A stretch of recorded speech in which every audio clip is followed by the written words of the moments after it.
Hey babes, it's Lex. Welcome back to my channel. If you haven't already and you're new to the channel, please take a second to like and subscribe and turn on that notification bell because I would always love to have you join my lovely team of babes, and I think I'll have some just great content for you in the future, especially after this video starts. So definitely don't forget to do that, and I love all your support.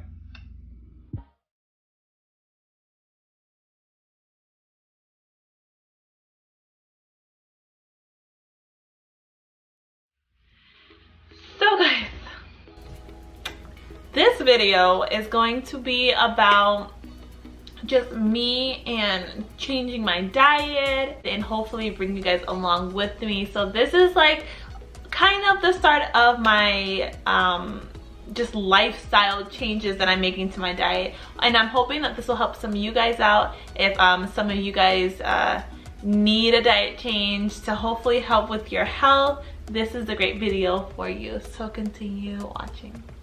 So I decided to do a diet change because I wanted to just do a better job at healing my reproductive health and just things like that, because I have endometriosis, which is very, painful and just can cause a lot of issues with fertility and just your overall health. So this is why I started with thinking about changing my diet. I'm the type of person that I am just sick of just taking pills, putting pills into your body and putting a band-aid on the problem, when really we should be looking at our whole body as a whole, which is called holistic medicine, and really healing the whole body. So that's why I decided to do this type of diet, and hopefully it'll help you guys too if it's something that you're interested in. You may have seen before my prior videos, like I want to be a midwife, so I'm super interested into just herbs and how to just naturally heal the body rather than just again going to take pills and just putting a band-aid on the issue. So hopefully it just helps build a healthier me and just really puts me in a position to have a great quality of life. I feel like with endometriosis, especially with me and and other health issues that I have, the quality of life could sometimes be diminished because you're just constantly in pain, you're constantly tired. So I'm hoping that this will help. So yes, I used to eat, like I would eat, I never had a horrible diet. Like I never was a fast food eater, really. Like if I did, it was every once in a while and it wasn't anything like crazy. I always was health conscious, like for as long as I could remember. And right when I hit high school, I stopped eating red meat, I stopped eating pork, I didn't eat any of that. So it's been maybe 10 years since I last had, maybe a little bit less since I've last eaten any type of red meat or pork. I had cut that out a long time ago. I usually like to stick to healthier options, but obviously we all have our days where we splurge on other things that we probably shouldn't be eating, but I feel like that's okay. So that was like my diet before. It wasn't horrible, but it wasn't the greatest, it wasn't the cleanest.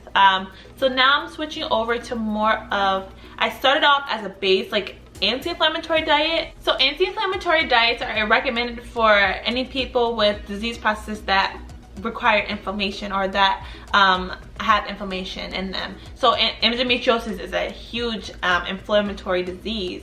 So this is a great diet that a lot of people recommend that people with endometriosis go on, because it helps bring down the inflammation and hopefully in the end like decrease a bunch of that pain. So anti-inflammatory diet pretty much eliminates a lot of those foods in our daily life that cause that inflammation. So when you take out the source of the inflammation, hopefully the inflammation can go away, right? So that's what ultimately I'm hoping for, which means less pain, better fertility, and things like that. So it means cutting out things like dairy, which is a huge offender. Sweets is a major offender as well. I feel like those are the two things. Dairy and sugar is the biggest things that I feel is the biggest part of the anti-inflammatory diet, which honestly I had the biggest problem with because I love dairy. I love ice cream, which has both of them in there. I love sour cream, I love cream cheese. Oh, I love it all. I love cheese. Like, who doesn't love cheese? Cheese like makes everything better. Like, people think bacon makes everything better. No, I feel like cheese makes everything better. So definitely, like, it's been hard. I've actually been starting with the anti-inflammatory diet, well, trying for the past 3 weeks, but I feel like more recently I've gotten a little bit more strict with my diet, and I think it was a good way about going into it because it's hard to incorporate things like right away and just like dive into it without lapsing. So also with the anti-inflammatory diet, you want to avoid things like meats that are processed or just regular meats in general. You want to really look more for the organic meats or the antibiotic free meats, and that's really what it is. Antibiotics are put into these animals that we're harvesting and we're killing and we're eating, and we're eating them, and we're getting those antibiotics and hormones and all the extra things that we really don't need, especially people like me with endometriosis or any disease process that has inflammation. And the same goes for like dairy. Milk has a bunch of hormones in it that we as humans don't necessarily need. And I used to always like shake off people and like, oh well, it's for a baby cow, it's for a baby cow, we shouldn't be drinking it. But now that I look more into it, like we really shouldn't be drinking dairy or eating dairy because it has a bunch of extra hormones in it that our physical body does not need. So that's also a reason why dairy just isn't good for our bodies. I know it can be expensive, but you want to try to do organic vegetables. If you can, then you can, that's fine. Just do regular vegetables, do what you can do, because you have to make this work for you and your whole lifestyle. So if you can't afford it, go with the regular vegetables, because it's still healthier than eating whatever you probably were eating before. But regular vegetables have pesticides on them and they're GMO, genetically modified. So vegetables, when they're being grown, the farmers spray pesticides to keep the critters away, to keep the weeds away. So that is on all of our fruits and vegetables, and we're putting those fruits and vegetables into our body, and no matter if we come home and clean them, there's still traces of that on there. So that's why you want to switch to more of an organic options for fruits and vegetables. So I started off with just eating cleaner meat, increasing my vegetable intake and things like that. But now I'm more at a point where I'm no longer eating meat because I just felt like I need to dive deeper into my body's needs and wants. So I am no longer eating meat. I am eating fish. So like a pescatarian, but pescatarian / vegan, because like I'll eat eggs but I won't eat like dairy. So dairy is really the only like vegan part that is really why I'm like pescatarian / vegan. Like I don't even have a real name for this diet. Like when people ask me like what do I eat, or if I go somewhere and they ask like for allergies, or just like if I'm asking for what type of food they have, I'm like I don't even know. I usually just go with vegan because vegan just cuts out everything. Forget it. Vegan's fine. But I do enjoy seafood. So that is a big part of my diet now. So you want to really avoid just inflammatory foods. So that's sugar, dairy, white flour, white bread, anything that is taken from its whole form to the processed form. So just like flour, for example, white flour is taking like whole wheat, and you're stripping it down to its white form. So you're taking it from its whole process, you're taking it from its whole product to a processed product. And that's when our body metabolizes those things a lot differently than we metabolize whole foods. So when you're doing these type of diets, you want to really look for whole foods. So whole vegetables, whole fruits, and look at an item and really see if you should be eating it by saying, is this whole? First asking yourself, is this whole? And then, is it good for my body? Chances are if you have to guess about it, it's probably not good. If you have to guess if it's whole, probably not whole. I really looked at a book that helped me out in the beginning, like the first week. It's by Tia Mowry. Tia Mowry also has endometriosis, and a lot of you may know her from like Sister. She was like one of the sisters. So she wrote a book about just things that helped her after, you know, having endometriosis, and the way she ate that, you know, made her able to conceive and to just feel better. And this is the book. It's called Whole New You. Let's see if we can. it was tough for me to read in the beginning because I was just like, I need to cut everything out. I don't know how this is possible. Oh my God, I was crying. It was bad. It was stressful. I don't know why I did that to myself. But if you do decide to read a book like this, don't stress yourself out over it and just thinking you need to cut everything out overnight and just having to wonder now how you're gonna do it. Because, honey, I was stressed, like stressed.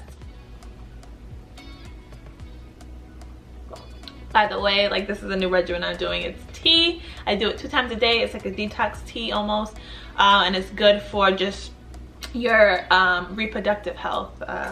Again, herbs. And I forgot to add, she has a bunch of recipes in this book that just supports the just healthier diet and anti-inflammatory diet. So I will be doing a couple of these probably too, and just videoing them and just showing how I like it, if I like it, tweaks I've made and things like that. I'm gonna start doing just because it is in the beginning that I just this week really stopped with the eating meat, like deciding like no more meat. So I want to just do like a weekly update with you guys and see like how I'm feeling, new recipes or new things that I come across that are good, that feel good to me, like to eat, just all of that. So hopefully, like if you guys are deciding to start this journey too, that you can kind of move along with me and you can see things that are helping me, and hopefully you can share things with me that are helping you, just with good food, places to go when you want to eat out and you're eating this weird fad diet. It's not a diet because it's a lifestyle change. Like I usually like to tell people, like, don't diet. Whenever you are deciding to change things in your life, don't diet, make it a whole lifestyle change. So yes, and complementary to that, I am adding herbs to my diet. And again, this one is it's like called like a fibroid and cyst tea, and I got it from my local herbalist, which I enjoy so much. She's very knowledgeable. She knows her stuff.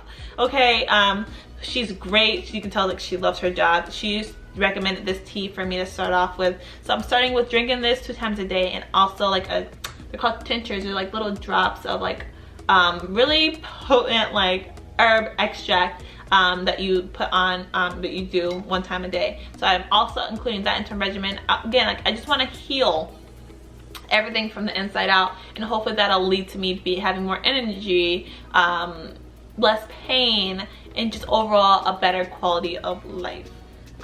So look into your herbs, and I'll probably make a separate video of things like that as well. But again, I just wanted to do this video to introduce you guys into just the new life of healthier eating, and cleaner eating. And I can't wait to show you guys the things that I have come across. And I've actually also been alkalizing my water. This is actually something my herbalist told me. She said, you know, you should really be alkalizing water. Your body, I know for a fact because I'm a nurse, your body likes an alkaline state. Your body enjoys alkaline in general. Like it likes to be in alkaline, which, you know, you have acid and you have alkaline. And you really want to keep your body more towards the alkaline state, because it's just better for your body's equilibrium and your body's balance and your body's just way of doing things. So our water we drink isn't usually alkaline, especially if you're not getting quality water. So she told me how to do this. It's by putting your water, and then add cucumber, I add mint, cinnamon, and lemon. I put that on my water. I have a nice hydro jug. I put it in my fridge overnight. I bring it to work the next day, and it lasts me throughout the day. So that's a great way of alkalizing your water. I feel like I'm sort of rambling at this point, so I'm going to cut this video, but definitely stay tuned for the future so I can share recipes with you guys that I'm trying, new places, new tips and tricks on this new just way of life that I am heading into, and I'm hoping that it'll help you. So guys, please don't forget to subscribe, and like, don't forget also to turn on that notification bell, because you don't want to miss these next coming videos, especially if you're trying to follow along on this journey with me. Keep rocking, beauties, and just keep sticking with it. I know it's gonna be hard, but you got this.